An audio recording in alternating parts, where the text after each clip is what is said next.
Okay, good morning everyone. Good day. So today we will be um, focusing on the main engine starting air system. So we will discuss the different components of the starting air system as well as the basic diagram of the starting air. So this is a compressed air system. So as you can see, there are many valves.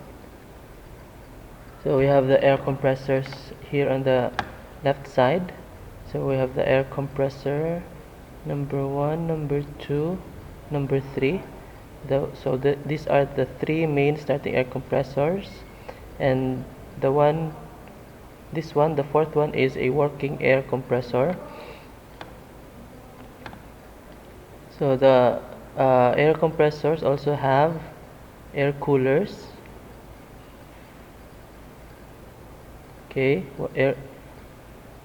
so this is freshwater cooled air coolers. We have here the emergency compressor. We have here the working air compressor.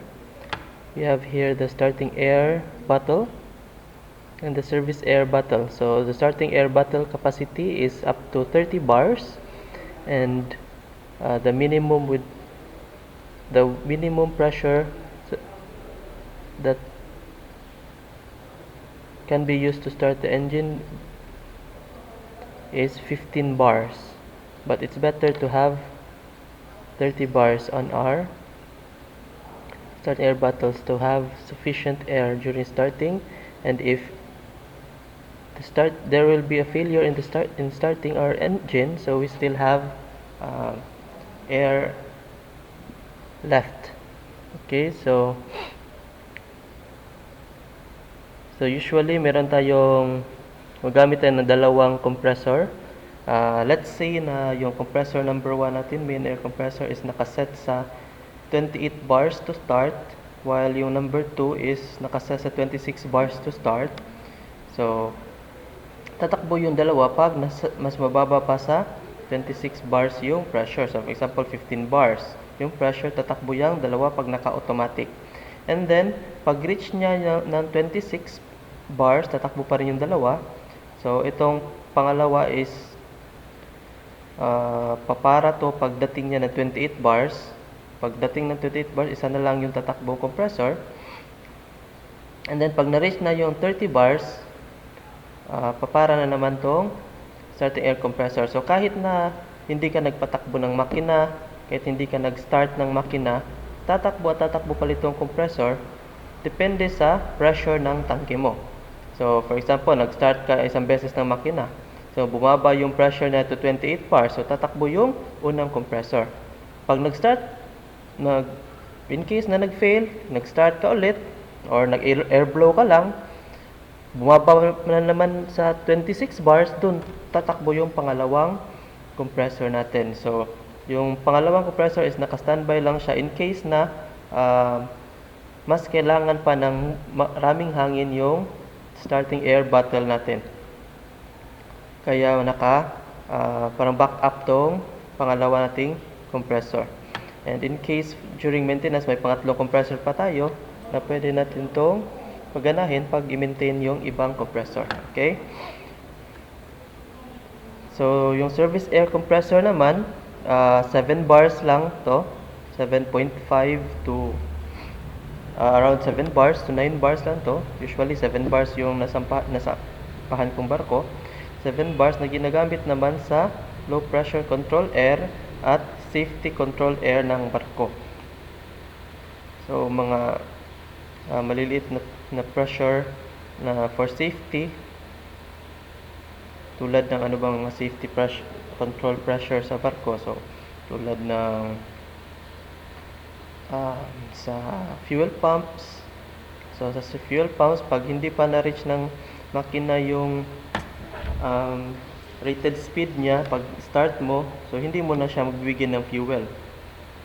Hangin mo na yung magpapaikot ng makina, at pag na-reach na niya yung sufficient na speed niya, doon pa mag-activate yung fuel. Magbibigay ng fuel yung ating fuel pump. So yung safety control, siya yung nagpe-prevent na magbigay ng fuel sa combustion chamber habang nagpapaikot ka pa lang o nag-starting ka pa lang ng makina mo. Okay, so makita natin mayroong filter dryer. So yung filter dryer, to prevent na yung hangin natin ay magkaroon ng mga moisture or mga water contents na pwedeng pumasok sa safety control air at sa low pressure control air natin. So pag nagkaroon na ng moisture doon, so maaring hindi na mag-activate yung safety mo. So delikado yon. So we have filter dryer here. So kailangan mo to i-drain every duty mo. Pati yung mga tangke, meron din yung mga drain to prevent moisture na pwedeng pumasok sa ating system. Okay? Okay, the starting air compressor. So the purpose of the starting air is to provide starting air to the diesel engines and ensure that first start is available should all power to the vessel be lost. So kahit na maubos, walang generator, as long as may hangin ka, so pwede kang mag-start ng makina. So sa mechanical side, tatakbo yun, pero wala pang controls. Well, meron naman tayong backup power, so pwede pa rin. Okay, the compressed air system consists of 2 starting air compressors, 1 topping up compressor, and 1 service air compressor, 1 emergency air compressor. So, meron tayong dalawang main starting air compressor, isang pang topping up pa pala, at isang service air compressor, yung 7 bars lang yung setting, at isang emergency air compressor in case na maliit lang yung generator na tumatakbo, emergency generator lang, so hindi mo muna gagamitin tong starting air compressor mo.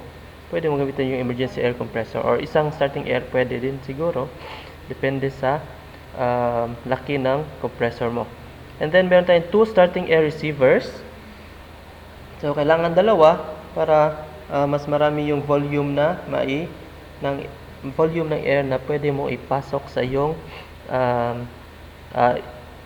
engine, or mas maraming volume yung naka-standby for starting the engine. So in case na pumalya yung isa, meron pa tayong pangalawa, isang service air receiver. So itong service air receiver is naka-connect naman sa service air compressor, 7 bars lang to, mas maliit kaysa sa ating main starting air receivers. And then meron tayong air coolers na pampalamig ng hangin, and then drain valves, then reduction valves for high pressure control air, and air spring for exhaust valves. Filter, dryer, and reduction unit for safety control air and low pressure control air. So meron tayong filter. So baka may makadaan na mga makapasok na dumi. So at least ma-filter mo siya, and then ma-dry mo yung mga moisture content niya, ma-separate mo yung moisture. So all compressors start and stop automatically according to the need by the compressor control system, including the power shift system. The compressor is in auto position. So the emergency compressor is supplied from the emergency switchboard. So kung nag-blackout at yung emergency generator ang tumatakbo, so hindi nakakonekta yung ating starting air compressors sa ating emergency switchboard, so hindi mo siya pwedeng patakbuhin. So meron tayong naka-separate na emergency compressor para doon. Okay? And then pag tumakbo na yung main generator mo, pwede mo na itong gamitin itong starting air compressors, yung dalawa.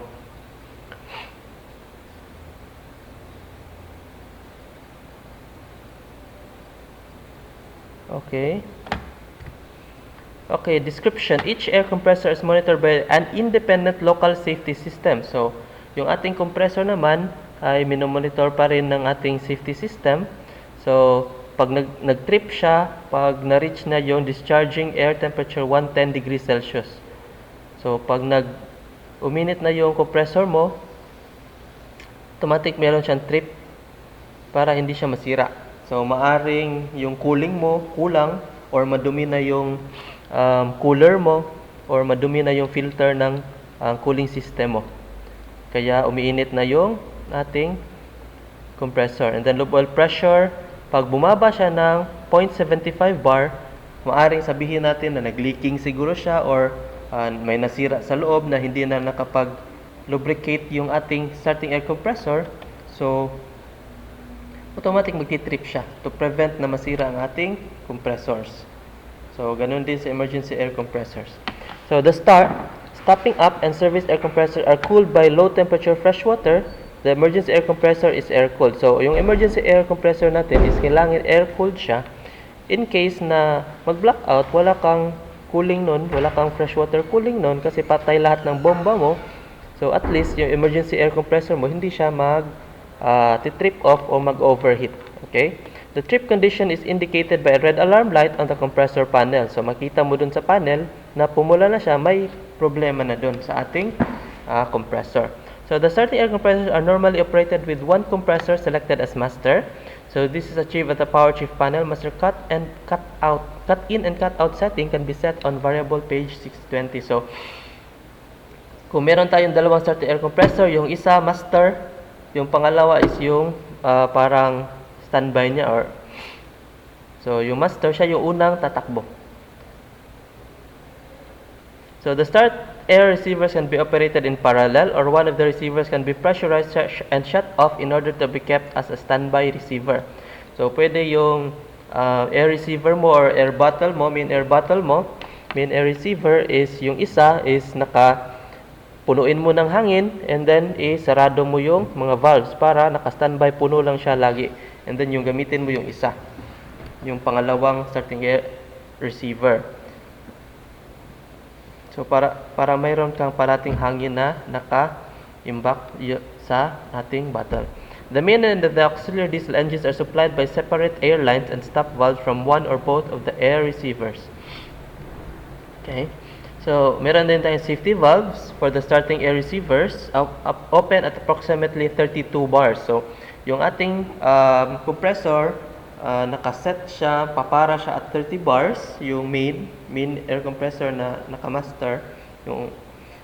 And then, in case na hindi siya nag-stop, tuloy-tuloy yung takbo ng ating compressor, to prevent naman na masira yung ating air bottle, so, meron siyang safety valve na nakalagay, naka-install, na nag-activate at 32 bars. The setting of the safety valves can be changed from the variable page. So, pwede mo iset yung ating setting ng safety valve, but it is recommended na 32 bars lang. Okay? So, wag mo masyadong taasan kasi baka naman, baka sumabog na yung tangke or nasira na yung compressor mo bago siya nag-activate yung ating safety valve or yung tangke mismo or yung mga lines natin nag-burst. Okay? So if the service air compressors fails, make-up air can be taken from the number 1 starting air receiver. So in case na yung service air natin is naubos, nasira ang ating service air compressor, pwede tayong kumuha mula sa number 1 starting air receiver. So meron siyang make-up valve mula dun. If the service compressor trips, service and control air pressure is not lost but supplied through the starting air receivers. This may prevent a serious situation like a shutdown of the main engine in narrow waters. Carefully consider if or when to close the service air make-up valve. So, delikado naman din pag wala ng safety air or control air na pumasok dun sa ating control system ng main engine, baka naman siya pumara. Kaya, yung system natin, yung hangin mula sa service air compressor or service air bottle is pag naubos, pwede kang kumuha dun sa ating starting air receivers. So, an emergency supply for the low pressure control air is supplied from the air spring reduction valve. Okay, operation procedures. So, preparation before starting air compressor source after a longer period out of operation. So, number 1, we should check the main seawater system and the low temperature freshwater system are in operation and that the valve to air compressor coolers is open. So, kailangan mo muna i-check yung cooling system niya bago ka magpaandar ng ating compressor. Kasi pag pinaandar mo yan ng walang cooling, magtitrip pa rin yan at mag-overheat yan. So, pag nag-trip yan, nag-overheat yan, so matagal pa yung papalamigin mo muna ulit bago mo pa-start ulit. So, it's much better na kailangan mo munang i-check at siguraduhin na meron kang cooling system. Okay, yung freshwater system natin ay pinapalamig ng seawater system, centralized seawater cooling system. Kaya kailangan din yung seawater na naka-open Pati yung mga valve papunta sa compressor coolers natin dapat open. So, dapat nakalinya lahat. So, mula sa inlet hanggang sa outlet ng ating mga cooling system. Then, number 2, open freshwater inlet valves to start air cooler. Open drain valve from the starting air coolers. So, yung drain valves naman is para yun sa mga natitirang mga liquid or mga moisture na nasa hangin na pumasok sa yung cooler. So, pwede mo i-drain yun. Open air inlet valves to starting air receivers. So, kailangan mo ring ilinya mula sa compressor, air system, mula sa compressor, papunta sa cooler, air coolers, papunta sa air receivers or air bottles mo. Then, yung papuntang outlet, papunta sa, okay, so inlet and outlet of the starting air receivers. Operate drain valves from starting air receivers to ensure that no water is present. So, yung mga air bottles natin or air receivers natin, kailangan naka-drain lahat ng water na nasa loob ng ating bottles. Okay, starting procedure. Pag okay na lahat, nakalinya na yung cooling, nakalinya na yung sa starting, sa air lines niya, mula sa compressor papunta sa tangke. So, pag okay na lahat, wala na, na-drain mo na lahat ng moisture content sa loob ng mga tangke, ng mga loob ng coolers. So, pwede natin start. Starting procedure, pag naka-trip siya, i-reset mo muna yung mga trips. Kailangan walang trips para ma-start mo yung compressor. Then start the compressor by pressing button on. Pag start mo ng compressor, tatakbo na yan. And then, doon mo na i-close yung mga drain valves. Pwede mo i-check muna yung drain valves kung may lumalabas na hangin or may tubig na lumalabas or may duming lumalabas. Siguro wala naman. Okay. Then, pag okay, close mo yung drain valves para makapag-start na siya ng mag-build up ng pressure at mag-store ng volume of air. So, select auto mode on the power shift panel. Select the desired master compressor. So, pwede mo yung number 1 yung gawin mong master, yung number 2 yung gawin mong master compressor. Siya yung unang tatakbo in case na bumaba yung pressure ng hangin. The compressor will then start and stop according to the limits given. So, usually, 30 bars yung stop nung isa, yung pangalawa, mas mababa pa sa 30 bars. Okay? So, when a compressor is started manually, it is not stopped automatically by a pressure control. So, pag-start natin ng starter air compressor, manual muna yung start. And then, check mo yung drains kung okay, may lumalabas na hangin o wala nang moisture na lumalabas. Then, close mo na yung drain valves. Check mo yung compressor. Pag okay lahat, check mo yung linyada. Walang leaking. Pag okay lahat, okay yung langis, okay yung temperature, okay lahat, pwede mo na ilagay sa automatic yung ating compressors. Okay? When pressure in air receiver increases, open air supply valve to selected consumers. So, pag mataas na yung pressure sa ating air bottle or air receivers, doon mo na buksan yung mga air supply valve papunta sa ating mga consumers. So, yung consumers natin sa generator, main engine. So, it's much better na wag mo nang buksan yung air supply pag mababa pa yung pressure mo para mas mabilis kang makapag-ipon ng hangin. Kasi pag binuksan mo na yung lahat papunta sa supply, baka may gumamit doon. So, hindi agad aakyat yung ating air receiver. At yung ating compressor, matagal din bago makapagpahinga. Kasi takbo lang siya ng takbo, bigay lang siya bigay ng hangin. Tapos, gamit naman ng gamit doon sa mga air supply valves. Okay, on normal operation, normally all starting air receivers are pressurized and in operation. So, pag okay na lahat, normal operation na tayo. So, pressurized na lahat and naka-operate na lahat. Naka-auto na yung dalawang compressors natin. And then, the service air compressor is auto mode na rin. Emergency starting air compressor is in manual mode. So, yung emergency starting air compressors natin, naka-manual lang yun kasi gagamitin lang natin yun naman pag nag-blackout or during emergency lang pag may nasira na compressor. Air receivers and air coolers must be drained regularly. So, every duty, pag yung duty nyo, every 4 hours, may duty, drain yan, drain. Lagi mo lang siguraduhin na nagde-drain kayo. And then, check nyo kung may lumalabas man na tubig. Kasi, baka nag-drain nga kayo, di nyo naman tinitingnan, marami palang laman ng loob ng tubig, marami palang tubig sa loob, and then din-drain nyo lang ng 5 seconds, o sarado. So, check nyo rin. kailangan makita nyo na wala ng tubig na lumalabas. Okay? Okay. So, that is the basic operation of the starting air compressors. So, let's discuss a little bit of the starting air system sa ating main engine. Basic starting air system lang to. So, hindi nakalagay dito lahat, pero at least nakikita natin yung basic. Okay? So, as you can see, this is a basic diagram. So, pwede siguro gamitin yung sulat dito. Okay.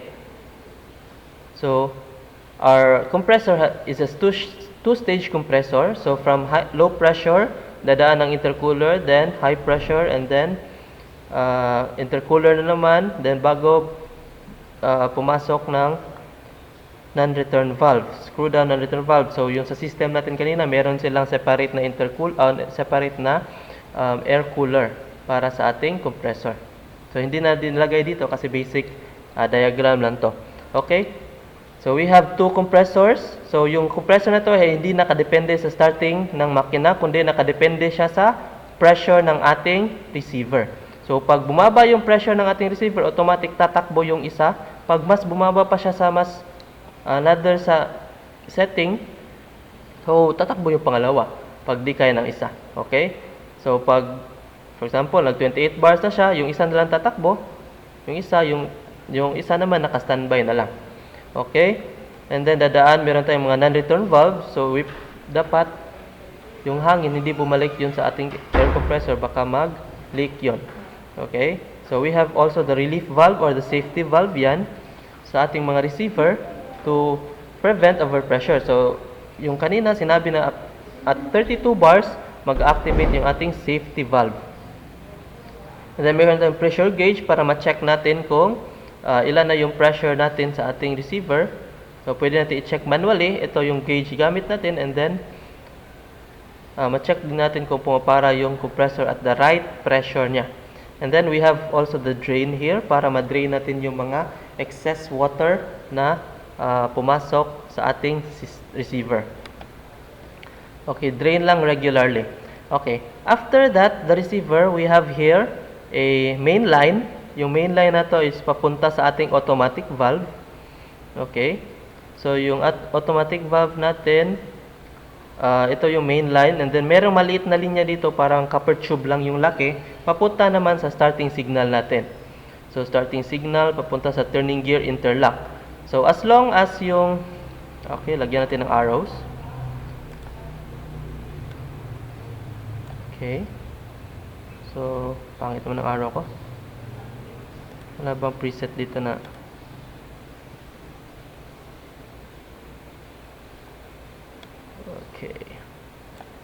okay.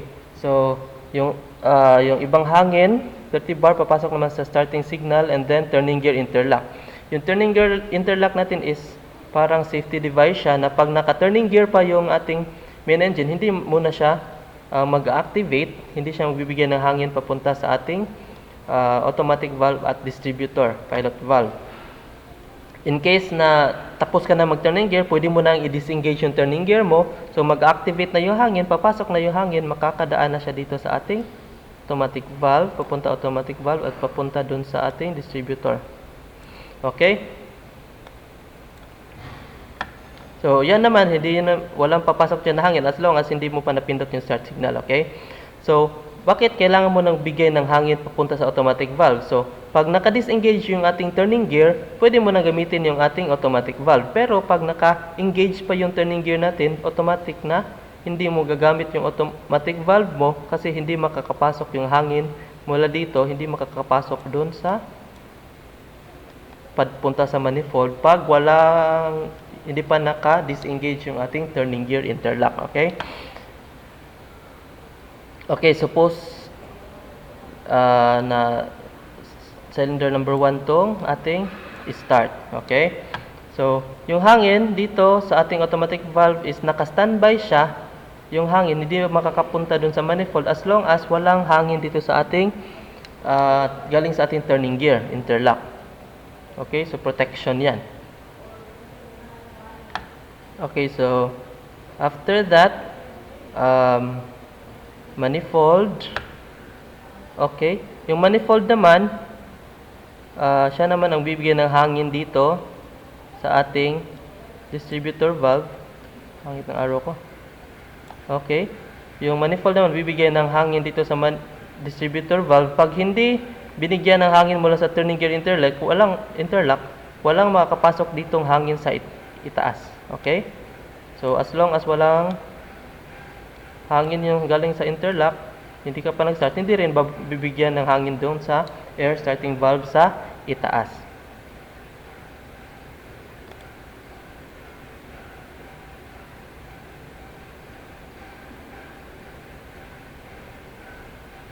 Okay, so let's start the signal. So, pag pindot mo ng starting air signal, before pala mag-start pala tayo, so dito may hangin na dito sa ating automatic valve. So, erase mo natin yung mga dumi. Wag na lang. Okay. So, may hangin na dito banda sa ating automatic valve. Sa inlet pa lang, wala pang hangin doon sa outlet. May hangin sa inlet at dito sa inlet ng ating starting air signal. Pag pindot mo ng starting air signal, automatic yung hangin dito papasok sa turning gear interlock na naka-disengage na, and then magbibigay siya ng hangin doon sa automatic valve para mag-open yung automatic valve. Yung hangin mula sa receiver makakadaan na sa automatic valve papunta dito sa manifold. And then yung manifold magbibigay ng hangin dito sa ating distributor, kaya lang hindi pa siya pwedeng dumaan as long as hindi pa nakapasok tong hangin dito. So, yung hangin mula sa turning gear interlock, papasok na doon sa ating distributor kung anong distributor na cylinder ang i-activate niya. So, depende na yon sa, for example, dito, number 1. So, magbibigay siya mag-activate niya yung distributor ng ating pilot valve. So, yung pilot valve number 1, i-activate niya para yung hangin mula sa manifold makakadaan na papunta dun sa air starting valve ng cylinder number 1.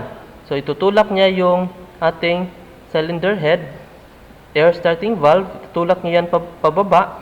So, yung hangin mula sa manifold, dadaan ng bursting disc. So, makakalabas na siya dito sa ating air start valve. Okay? So, to be clear, kukulayan ko yung valve na maliit at kukulayan ko yung malaking valve. So, yellow siguro. So, the main valves are the main lines, yung malaking lines are the blue, and the yellow ones, ito yung parang copper tube lang yung laki, na nagbibigay lang siya ng signal doon sa ating automatic valve at sa ating pilot valve. So, signal lang yung binibigay niya para mag-activate itong mga valves na to. Pag naka-disengage or naka-engage yung ating turning gear, meaning na naka-close to, so, hindi naka-activate interlock, so, walang hangin na papasok sa ating automatic valve.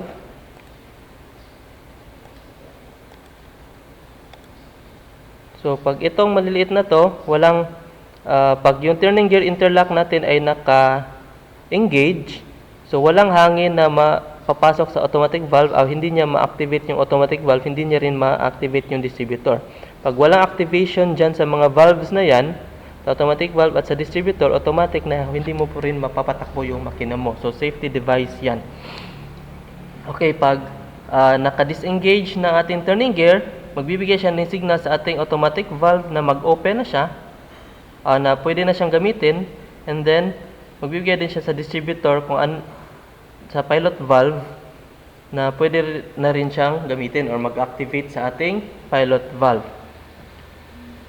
So, yung automatic valve natin, bubuksan natin yan manually, pero hindi yan gagana pag walang signal mula sa turning gear interlock, okay? And then, pati itong distributor, hindi din yan gagana, kahit nabigyan hangin ng manifold yan, hindi rin yan gagana, hindi mo yan activate kung walang hangin mula sa turning gear interlock. So, yan yung safety natin. Okay? So, in case na matagal natin napatakbo yung ating generator, main engine pala, so, matagal lang hindi natin napatakbo yung, take note, hindi napatakbo. Matagal lang hindi napatakbo yung ating main engine, hindi mo yan pwedeng biglain na i-start mo na agad. Okay? So, para ma-preheat mo siya, para ma-lubricate mo yung main engine mo, tapos paikot mo siya ng mabagal muna. So, pwede mo gamitin tong slow turn valve. So, paikutin niya lang yung makina ng mabagal. Mas mabilis lang siya sa turning gear, pero mabagal pa rin yung ikot para yung makina mo ay ma-exercise mo, ma-preheat, ma-lubricate mo yung mga parts na matagal nang hindi mo na lubricate sa main engine. So, kaya meron tayong slow turn valve. So, that is the basic main engine starting air system. Actually, meron tayong bursting disc. Bursting disc is to prevent overpressure. Yung disc natin, yung mag-burst. Meron pa nga dyan na nakalagay na flame trap sa iba. So, hindi na nakalagay dito kasi basic lang to. Yung iba, meron pang flame trap to prevent na yung apoy mula sa combustion chamber ay pwede bumalik dito sa ating manifold, sa ating receiver, sa air starting system. So, marami tayong protection na ginagamit para dyan. And then, meron din tayong tawag doon, yung safety control air na pag start mo ng makina, hangin muna yung magpapaikot sa kanya. And then, pag na-reach na niya yung set point niya na speed, meron tayong speed na naka-set point sa kanya na pag na-reach na yung speed na yon, dun pa lang magbibigay ng fuel mula sa ating fuel pump at injector para patakbuhin yung makina. Pero pag hindi na napaikot yung makina ng mabilis up to that set point speed, hindi rin magbibigay ng fuel yung ating fuel pump. So, hangin lang yung mapatakbo sa kanya. Kaya, kailangan natin maraming up to 30 bars or maraming laman yung ating receiver bago tayo magpa-start ng main engine. Kasi kahit may hangin yan, tapos hindi niya man mapaikot ng mabilis ang makina up to the desired speed niya, so hindi niya rin maabutan niya yung injection. Mayroon tayong speed na kailangan bago mag-inject ng fuel yung ating fuel injection. Kasi hindi pwede magsabay yung hangin at yung injection. Starting air natin, isasabay mo sa injection. So, hindi rin pwede. Baka yung apoy dito, syempre meron naman tayong safety valve or fire trap. So, pero hindi pa rin pwede yun. Kailangan mo munang mapatakbo siya at the right speed bago ka mag-inject ng fuel at isa-stop mo na yung pagbibigay ng hangin mula sa starting air mo. Okay? So, okay, last slide. On the next slide, this is a computerized starting air system. So, makikita natin na wala na dito yung distributor. So, sa taas dito, wala nang distributor. So, in every cylinder, meron tayong ang tawag doon, air start valve yan. So, pilot valve. So, dito, electronic na yung nagpapatakbo ng ating pilot valve. So, meron pa rin tayo from air bottle papunta sa ating starting signal. Meron pa rin interlock kasi safety natin yan. Meron pa rin yan. So, ganun pa rin. But, yung distributor natin is hindi na nakadepende sa kung saan yung hindi na naka-manually set. So, electronic na yung mag-activate sa ating cylinder kung saan na cylinder yung ibibigyan niya ng hangin. So, yung pilot valve na to is computer controlled na. So, yung engine computer natin magkukuha ng information mula sa crankshaft position from control computer, and then depende sa makuha niyang information, doon siya magbibigay ng signal sa starting signal, and then bibigyan ng signal sa cylinder control computer. So, yung nag-activate naman sa ating mga pilot valve is yung cylinder na to. So, usually, oil ang gamit nila, cylinder oil, or oil pressure yung gamit nila para makapag-activate dito sa ating solenoid. Okay, so that's it. Magbubukas lang siya, depende sa gusto ng ating engine computer.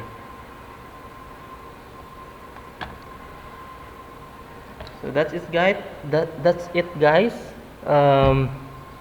Pag meron pa kayong tanong, you can ask me through our GC, and pwede ko doon sagutin, or Kasi pag i-comment nyo dito, baka hindi ko masagot. Pero you can also comment, baka masagot ko rin. So, thank you very much for your time. God bless. And more knowledge, more power.